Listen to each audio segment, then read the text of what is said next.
Bueno, chavos, seguimos. Esta sería la clase 2. Esta la dedicamos a la clase 9, el video 2, a los ingenieros químicos.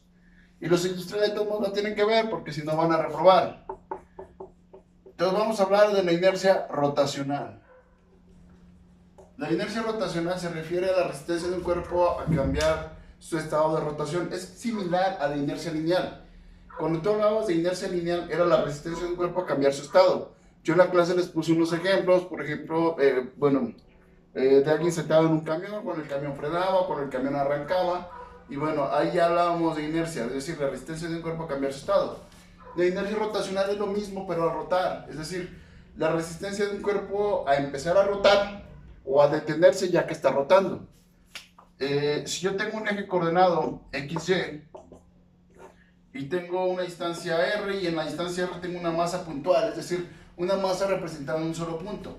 La inercia rotacional de ese cuerpo sería m por r al cuadrado y como unidades serían kilogramo por metro cuadrado. Esas serían sus unidades y esa sería la notación. Y mayúscula es inercia rotacional.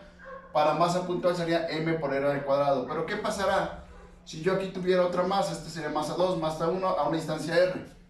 Ese es el sistema formado, digamos, esto es una varilla que los une, cuya masa es despreciable, y solo nos interesan estas dos masas. Entonces la inercia rotacional total sería m1 por r al cuadrado, suponemos que las r son iguales, más m2 por r al cuadrado, es decir, la suma de las inercias rotacionales de todo el cuerpo. Ahora, si yo tuviera dos objetos redondos, uno aquí y este es el eje de giro, y aquí tengo los dos objetos redondos, pero ahora más pegados al eje de giro. Estos son masas iguales y la única diferencia son los radios. La pregunta que yo te hago a ti, ese es el eje de giro, es decir, van a girar hacia acá. Estos van a girar, este va a girar hacia acá y este hacia acá, lo mismo este hacia acá y este para acá. Van a estar rotando.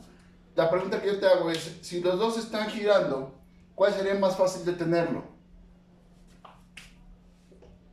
No sé cuál es tu respuesta, la verdad, pero vamos a analizarlo con la fórmula. Aquí tenemos, este es el eje de rotación y esta es la masa. Del eje de rotación a la masa yo aquí tengo un radio grande. Y acá del eje de rotación a la masa tengo un radio pequeño. Si yo utilizo la fórmula m por r al cuadrado, de aquí voy a tener como r es grande, y va a ser grande, mira, grande. Y acá, como r es pequeño, entonces iba a ser pequeño, entonces, pequeño. Entonces, este tiene mayor inercia rotacional, quiere decir que este es más difícil empezarlo a girar, o ya que está girando es más difícil detenerlo, comparado con este. Este su inercia rotacional es pequeña, entonces gira fácil y lo detienes fácil. Eso sería la inercia rotacional.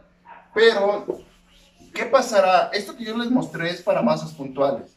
¿Qué pasará si tienes una distribución de masa continua? Por ejemplo, una distribución de masa continua pudiera ser un disco, un plano, alguna fruta, algo, un bar. Cuando son distribuciones de masa continua, sería esto.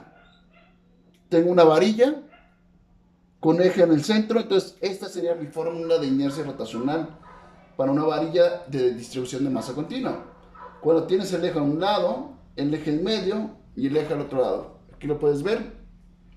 Cuando tienes un cilindro hueco, cilindro sólido, cilindro hueco con pared delgada, esfera sólida y esfera, ¿qué? Hueca de pared delgada. Entonces, cuando ya son distribuciones de masas continuas, tienes que utilizar integrales para poder calcular la fórmula de la inercia rotacional. Bueno, aquí dice momento de inercia, es inercia rotacional. Y bueno, eso los puedes consultar en tablas. El curso no tiene el alcance para ver integrales, entonces tú lo consultas en tablas, descárgalos para que lo pongas en tu formulario y al momento del examen pues los tengas a la mano. Y bueno, entonces vamos a hacer un problema. Bueno, espérame. De la inercia rotacional. Para hablar de casos lineal y angular,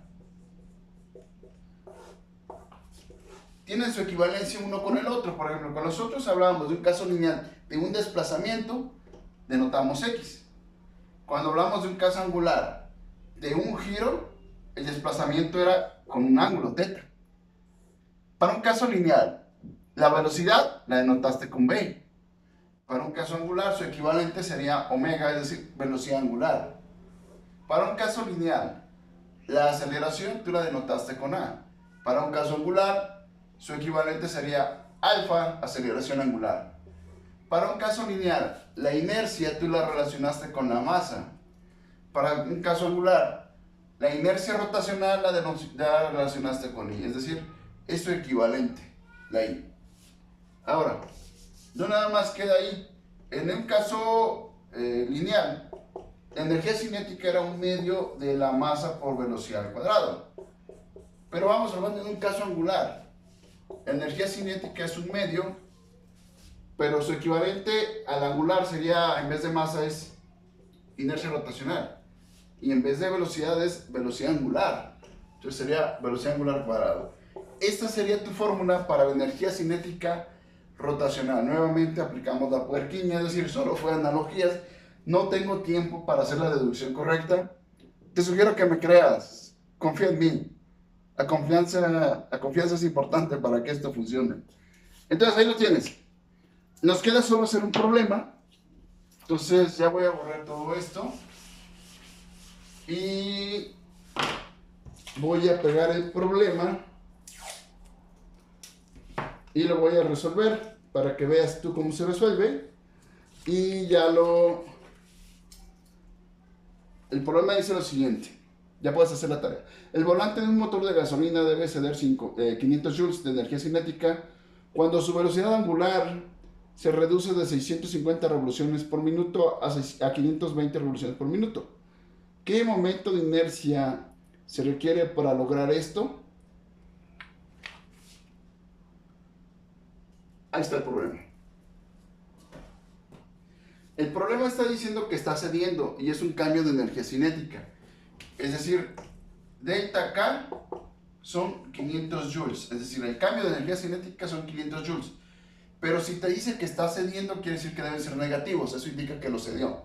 Ahora, tienes la velocidad angular 1, se reduce de esto, es decir, velocidad angular 1 es 650 RPM, o sea, revoluciones por minuto, a velocidad angular 2, que son 520 revoluciones por minuto.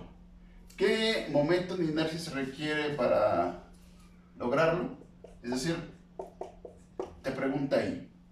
De estas dos, hay que hacer el análisis dimensional para cambiarlo a radianes por segundo. Es decir, un minuto son 60 segundos. Lo pongo arriba para que minuto se vaya con minuto.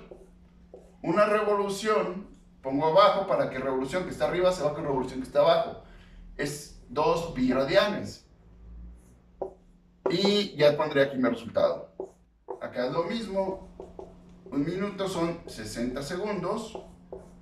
2 pi radianes son una revolución. Y ahí está. Haciendo las operaciones adecuadas, me quedaría que esto es 68.07 radianes por segundo y este es 54.45 radianes por segundo. Se deduce de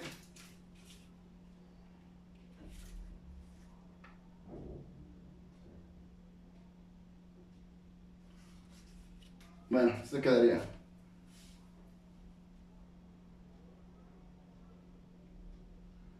bueno, ¿qué más? Entonces, de esta fórmula, bueno, I es la que tú no conoces.